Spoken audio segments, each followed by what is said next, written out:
في الحديث القدسي قال الله سبحانه وتعالى: يا ابن آدم جعلتك في بطن أمك وغشيت وجهك بغشاء لئلا تنفر من الرحم، وجعلت وجهك إلى ظهر أمك لئلا تؤذيك رائحة الطعام، وجعلت لك متكئا على يمينك ومتكئا عن شمالك، فأما الذي عن يمينك فالكبد، وأما الذي عن شمالك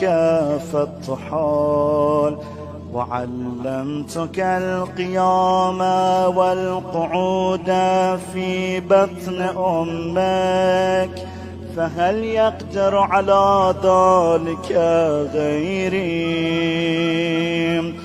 فلما أن تمت مدتك وأوحيت إلى الملك بالأرحام أن يخرجك، فأخرجك على ريشة من جناحه، لا لك سن تقطع ولا يد تبطش ولا قدم تسعى، فأبعث لك عرقين رقيقين في صدر أمك يجريان لبنا خالصا حارا في الشتاء وباردا في الصيف، وألقيت محبتك في قلب أبويك فلا يشبعان حتى تشبع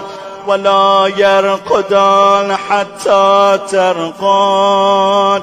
فلما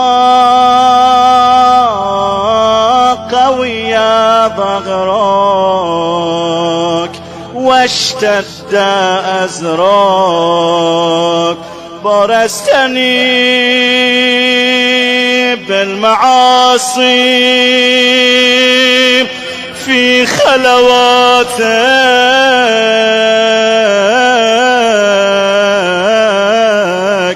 ولم تستح مني.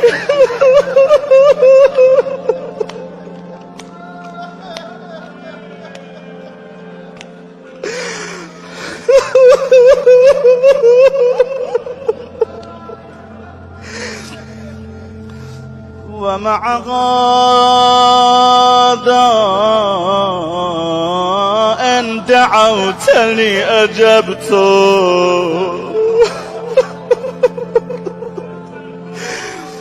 وإن سألتني أعطيت، وإن تبت إلي قبلتك.